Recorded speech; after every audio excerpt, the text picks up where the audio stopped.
এই জাহান্নাম এই মুনাফিকদের সম্পর্কে আমার আল্লাহ বললেন ইয়া আইয়ুহান নাবিয়্যু জাহিদিল কুফফারা ওয়াল মুনাফিকিনা ওয়াগলুজ আলাইহিম ওয়া বাওয়াহুম জাহান্নামু ওয়া বিসাল মাসির।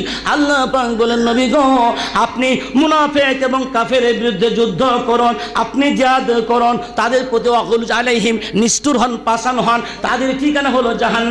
জাহান্নাম কতই নিকৃষ্ট স্থান। আমার সোনামুখেরা, চাঁদমুখেরা, এই জাহান্নামে আমার কত নবীকে আল্লাহ পাক পাওয়ার দিলেন। এই মুনাফিকের বিরুদ্ধে যুদ্ধ করতে হবে, জিহাদ করতে হবে।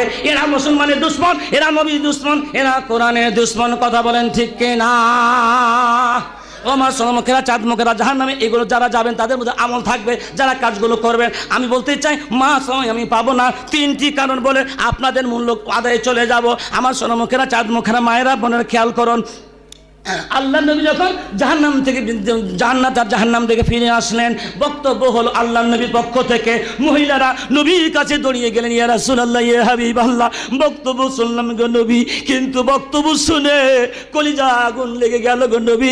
আমরা কি করে নারীরা জাহান্নামে এত বেশি দেখলেন? কি কারণে জাহান্নামে আমরা এত বেশি হলাম? কি কারণে তো জাহান্নামে আমরা গেলাম? নবী গো কারণগুলো একটু বলে দিন। আমার নবী বললেন, মহিলারা শোনো, তোমাদের জাহান্নামের কারণ যাওয়ার কথা আমি জিবরিলকে জিজ্ঞাসা করলাম, জিবরিল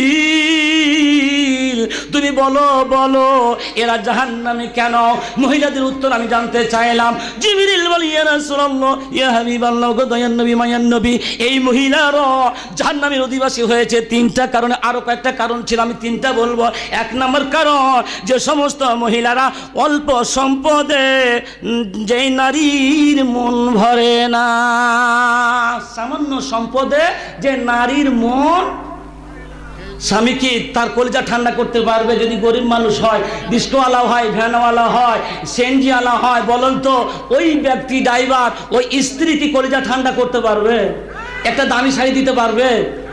ওর যার সম্বল একটা 500 টাকা নিয়ে আসে, যারা সুদ ঘুষ জমিনে চলে হাজার হাজার টাকা নিয়ে যায়, আর ওইগুলো দেখে আর বলে, হায়রে আমার নসিব, হায়রে আমার কপাল, আহা আমার এই সংসার জীবন গো, একটা দামি শাড়ি পেলাম না। ও মা, এ হাত দেখেন, আমার স্বামী যদি আপনাকে 5টি টাকার জিনিস দেয়, আপনার জন্য সেটা লাখ টাকার জিনিস, আলহামদুলিল্লাহ বলবেন, মা কলিজা ধন্য হবে, জান্নাতে চলে যাবেন। আর যদি বলেন আমি সারা জীবন গোলামি করলাম আর টেনেই গেলাম, শান্তি পেলাম না, একটা দামি একটা শাড়ি পেলাম না, আর দামি শাড়ি পরে কোথাও যেতেও পারলাম না, মানুষের কাছে নিয়ে যেতে হয়, মাগো খুব ভালো আছেন আপনি, ওই